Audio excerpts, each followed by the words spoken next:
जय हिंद मेरे साथियों। आज की वीडियो हम पढ़ने वाले हैं लाभ हानि का पार्ट 2। और पिछली वीडियो अगर अभी तक आपने नहीं देखी तो पिछली वीडियो ज़रूर देखिएगा, क्योंकि उसमें हमने बेसिक से बताया है कैसे हल करते हैं। ठीक है, तो चलिए हम शुरुआत करते हैं एक्स पहले क्वेश्चन की। इसमें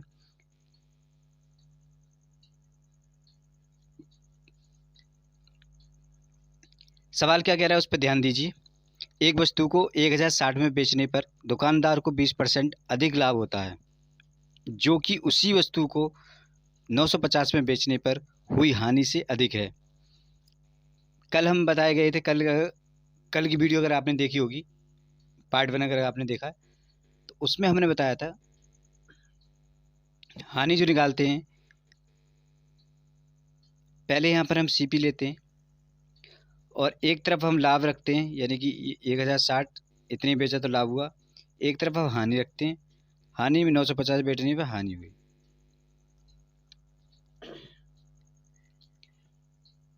सवाल कह रहा 20% अधिक। अब इसका मतलब समझ में आ रहा है। देखो 20% की फ्रैक्शन वैल्यू हुई 5, 1/5 है ना। 1/5 वो कह रहा है इससे लाभ होगा तो ये इधर 6 हो जाएगा ना। तो इसका जो रेशियो बनेगा वो क्या बनेगा, 5:6 बनेगा, बराबर 11। ये हो जाएगा। इन दोनों का अगर अंतर देखें हम तो कितने का है, 110 का, और इससे कितना गुना है, 10 गुना। तो ये 10 गुना यानी कि 10, ये अगर 10 गुना तो ये भी 10 गुना हो जाएगा और ये भी 10 गुना हो जाएगा। यानी कि इसमें अगर हम 50 ऐड कर दें और इससे हम 60 माइनस कर दें तो हमारा क्या सीपी निकल जाएगा, बिल्कुल निकल के आ जाएगा। कितना आएगा, 1000। और यही क्या हमारा आंसर हो जाएगा। बात क्लियर। अगर ये बात समझ में नहीं आई तो हम कल वाली वीडियो जरूर देखिएगा, उसमें आपको समझ में आ जाएगी। हाँ या ना। कुछ चीज़ें हैं जो कि थोड़ा मेहनत से आती हैं, या फिर कह सकते हैं कि थोड़ा सा प्रैक्टिस करेंगे तो आ जाएगी, है ना। ये चीज़ें समझने में थोड़ा सा मुश्किल लग रही होगी, जिन्होंने पढ़ा है उनके लिए बहुत आसान लग रही होगी, है ना। लेकिन बहुत आसान है ये। ठीक है, इससे अधिक आसान तरीका मुझे लगता नहीं है कि इस तरह से हम निकालेंगे। चलो अगला सवाल देखते हैं।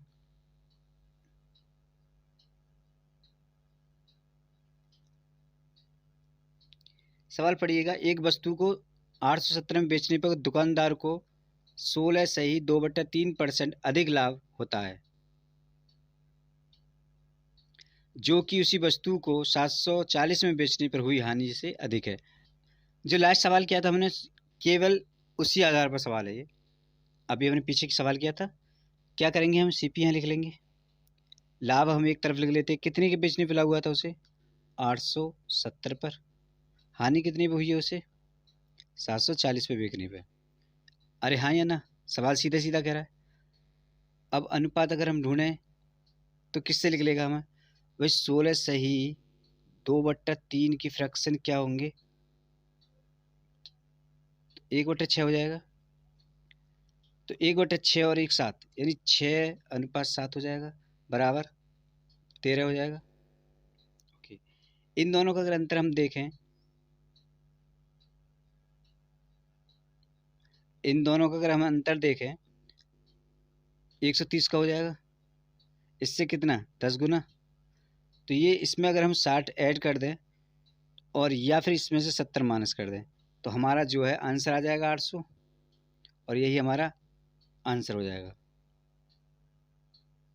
बात क्लियर।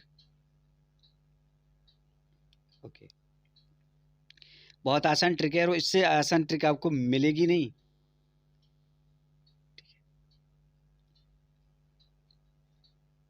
18वां सवाल क्या कह रहा है, देखो। एक वस्तु को 69 में बेचने से जितना लाभ प्राप्त होता है, उससे दुगना लाभ 78 में बेचने पर होता है। उस वस्तु का क्रय मूल्य ज्ञात कीजिए। सवाल का टाइप चेंज हो चुका है। अगर सवाल का टाइप चेंज हो चुका है तो इसका मतलब ये है कि सवाल हमको तो हम दूसरे टाइप्स करेंगे। अब बिल्कुल करेंगे। सबसे पहले देखो हम ये सीपी यहाँ लिखते हैं। अब समझिए, हमने पहले कितने बेचा, 69 में, और फिर कितने का लाभ हुआ हमें, 1 का। अब हमने कितने में बेचा, 78 में। कितने का लाभ हुआ हमें? दुगना। एक बात तय है कि अगर इतने ये एक की वैल्यू है 69, इसमें से 78 में से 69 घटा देंगे तो एक वैल्यू आ जाएगी। भाई पहले हमने बेची कितने की? सीपी से हम चले, 69 की बेची तो हमें 1 रुपये का लाभ हुआ। फिर हमने 78 की बेची तो 2 का लाभ हुआ। तो 2 यहाँ से और यहाँ तक की तो दूरी को 2 का लाभ हुआ हमें। समझ में बात आई कि नहीं आई? अरे टोटल 78 में बेचे तभी 2 का लाभ हुआ। अगर 69 में से 78 में से 69 कम कर देंगे तो इसका मतलब हमारा एक की वैल्यू आ जाएगी 9 आएगा। अगर हम 9 और माइनस कर दें तो हमारा सीपी निकल जाएगा भाई 60। हमारा सी आंसर तो हमारा 60 हो गया। अब सवाल कैसे समझते हैं? 60 में अगर 9 ऐड कर देते हैं हम और 9 और ऐड कर देते हैं तो 78। तो यही तो कह रहा था कि अगर हम 69 में बेचते हैं तो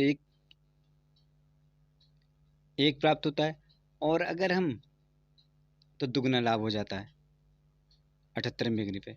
बात समझ में आ गई? चलो अगला सवाल देखते हैं। सवाल कह रहा है एक वस्तु को 73 में बेचने से जितना लाभ प्राप्त होता है उससे दोगुना लाभ 78 में बेचने पर होता है। उस वस्तु का क्रय मूल्य ज्ञात कीजिए। सबसे पहली बात हमारी वही, हमें सीपी लिख लेंगे। कितने पे बेचा हमने? 63 में, तो एक लाभ होता है। इधर के बेचते हैं हम कितने में? 68 में, तो कितने का लाभ हो रहा है? तो दुगना लाभ हो रहा है, यानी 2 का लाभ हो रहा है। तो 63 से हम ये माइनस कर देंगे तो हमारा 1 का लाभ मिल जाएगा ना हमें। तो क्या 5 हमारा हुआ भाई? 68 से 63 जाएंगे तो 5 ही होगा। ओके, 5 और माइनस कर दें हम 63 से तो कितना बचेगा? 58। और यही हमसे आंसर है हमारा। ठीक है,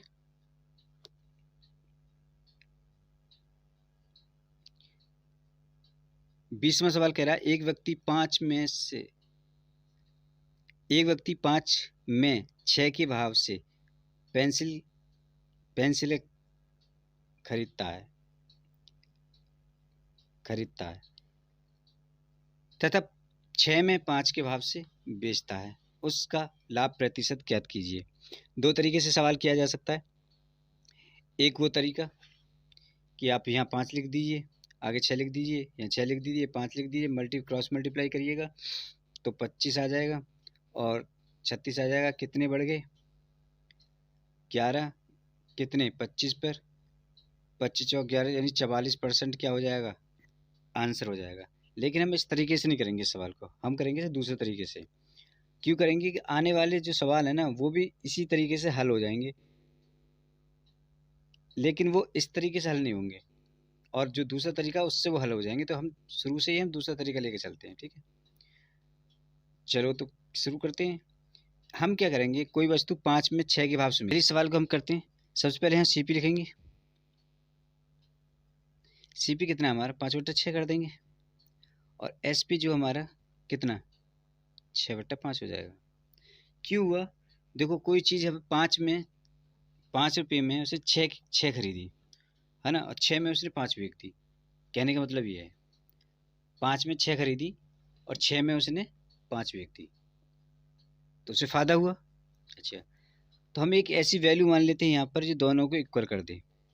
तो 6 और 5 का हम क्या लेते हैं यहाँ पे? एलसीएम। 30 हो जाएगा, ये भी 30 हो जाएगा, ये 5 बार कटेगा, ये 6 बार, ये 25 हो जाएगा, ये 36 हो जाएगा। और इन दोनों में अंतर कितने का आ रहा है? 11 का। कितने पे? 25 पर, और ये 100। तो क्या 25 चौका ये 44% हो जाएगा। इस तरह से करेंगे तो सारे सवाल आसान हो जाएंगे। अगला सवाल देखते हैं। ये सवाल कह रहा है एक दुकानदार ने 11 नींबू 10 में खरीदे।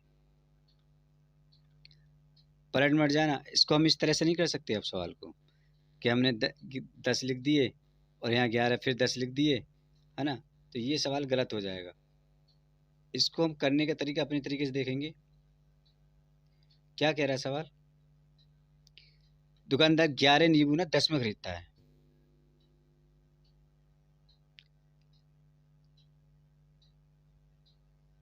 तो 10/11 हो जाएगा, 10 में खरीदता है, सीपी है ये। और सेलिंग प्राइस क्या हो जाएगा इसका?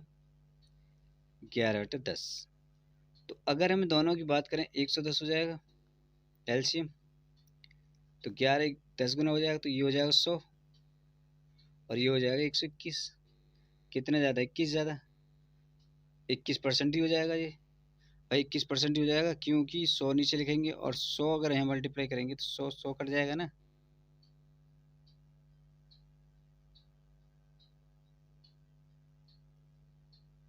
तभी तो 21% हो जाएगा। ठीक है,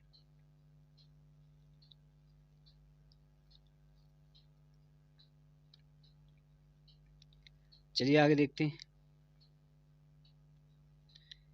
एक दुकानदार 11 नींबू 10 में खरीदता है, 11 में 10 नींबू बेचता है। अच्छा, सवाल सेम है पिछली की तरह, ये बिल्कुल। क्या करेंगे? 10/11 करेंगे सीपी में, और एसपी में क्या करेंगे? 11/10 कर देंगे। अभी हमने निकाला था ये सवाल 110 110 और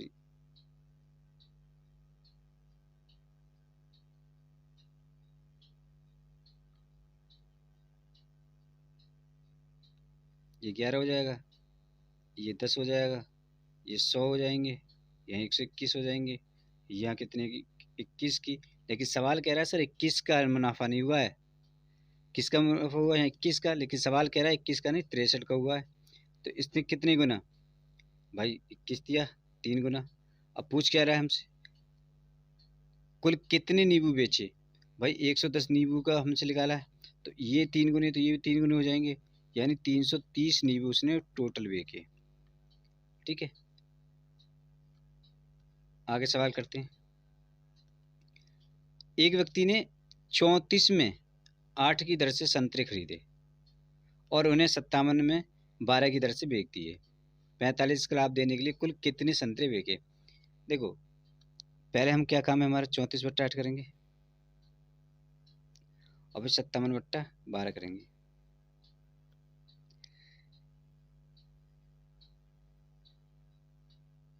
चौबीस कर लेंगे हम, या 24 कर लेंगे। 12 दूनी 24, 8 दिया 24, 12 का 2 10, 102 हो गए। और 57 दूनी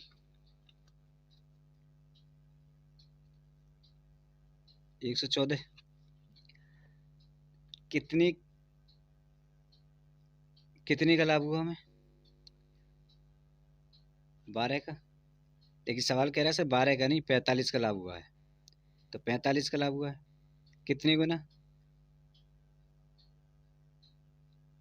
45/12।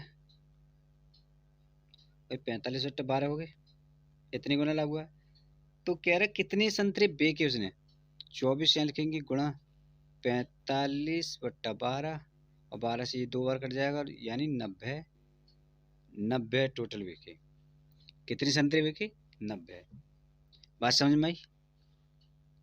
अरे मैंने क्या किया, वही सेम सवाल लिखा, लेकिन ये जो वैल्यू है उसके इक्वल करी, और उसके इक्वल करने के बाद जो अब तक हम करते आ रहे हैं वही हमने काम किया, कुछ एक्स्ट्रा कुछ नहीं किया है। प्रतिशत पढ़े हैं अभी आपने, तो प्रतिशत में भी हमने ये काम किया था।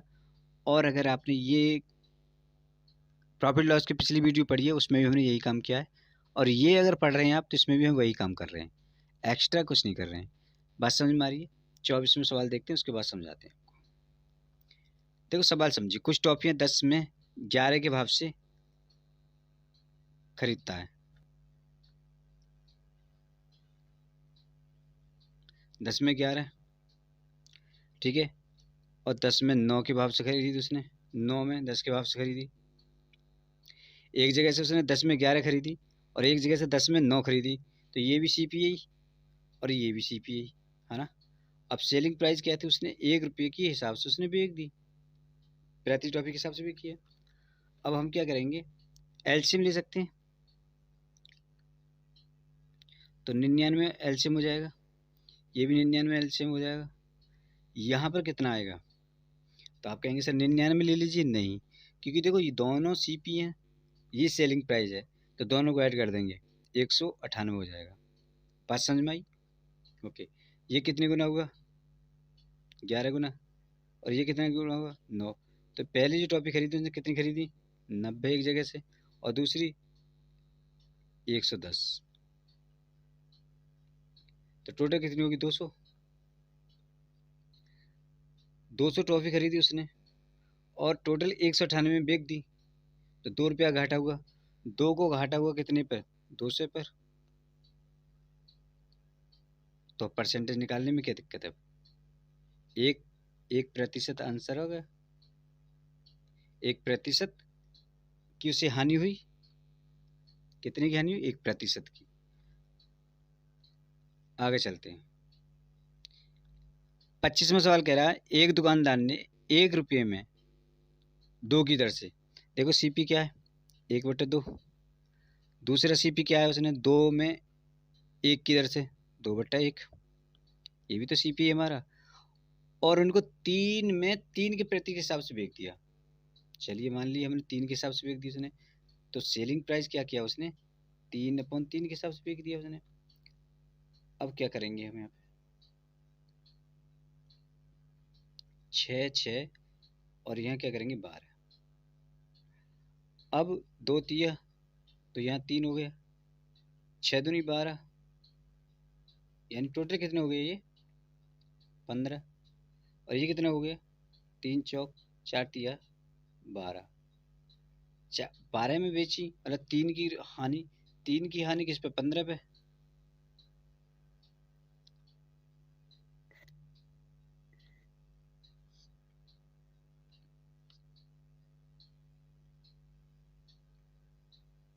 तो 20% की क्या हुआ? उसे लॉस हुआ। क्या हुआ? उसे 20% का लॉस हुआ। बात क्लियर आ गई?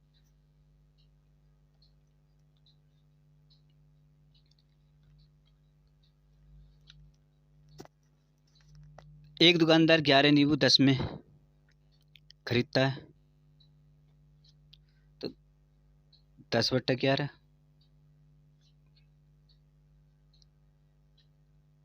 और 11 में 10 नींबू बेच देता है। 11/10 ये बेच देता है, तो 42 का लाभ देने के लिए कुल कितने नींबू बेचे? देखो ये सीपी है हमारा, और ये भी हम पढ़ा हुआ था। ये भी ना सवाल किया हुआ है, ठीक है।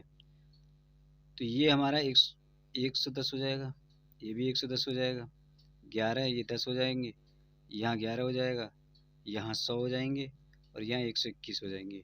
कितने का? 21 का लाभ। सवाल कह रहा है 21 का नहीं है, 42 का है। यानी 21 का नहीं, 42 का। 42 के कितने गुने? 2 गुने, है ना। ये 2 गुना हुए तो भाई 110 जो है ये भी तो 2 गुना हो जाएगा। यही तो हमसे पूछा जा रहा है। कितने बेचे हमने? भाई 220।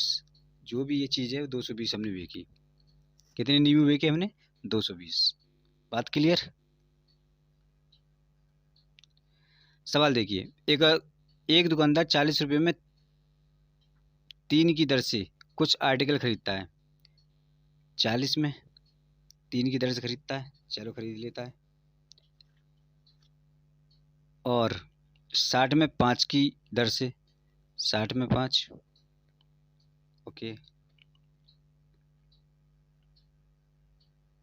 और फिर 50 रुपये में 3 की दर से बेचता है। 50 में 3 की दर से, ये सेलिंग प्राइस है, ये सीपी है, ये भी सीपी है। अब तीनों का हम क्या कर सकते हैं? 15 15 और यहाँ 30। 30 क्यों आया? ये दोनों क्या हैं? सीपी हैं, इसलिए दोनों को ऐड करके यहाँ पे आया, ठीक है। यहाँ 10 यानी 500 में उसने बेची, और 3 पंजे 5 चौक 20, 200 में बेची, और 5 तिया 18, 180 में। टोटल कितना हुआ उसका? 380। 380 की चीज़ थी, 500 में बेच दी, कितने की प्रॉफिट हुआ उसे?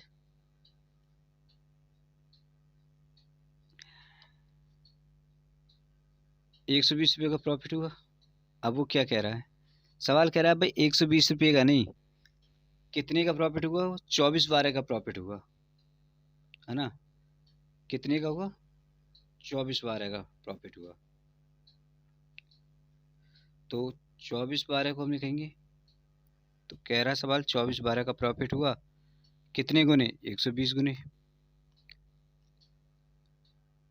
तो खरीदे जाने आर्टिकल की संख्या कितनी है? आर्टिकल की हम संख्या पूछिए,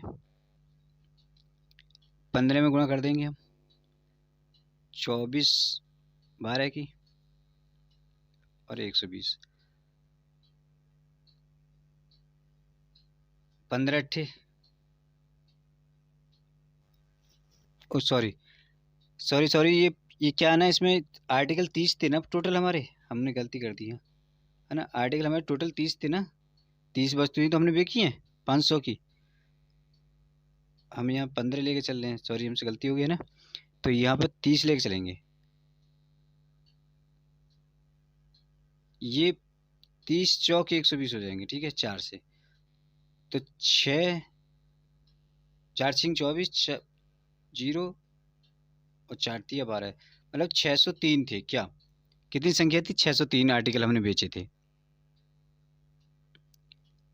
सॉरी खरीदे थे। कितने? 603 आर्टिकल।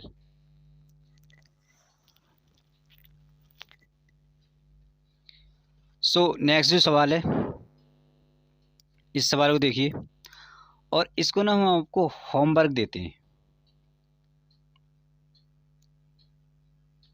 होमवर्क देते हैं आपको।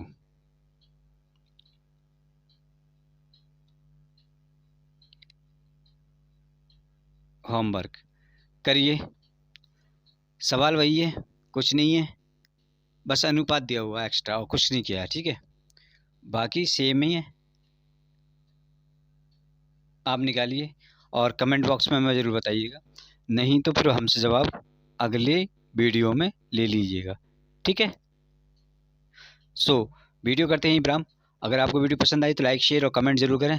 मिलते हैं अगली वीडियो में।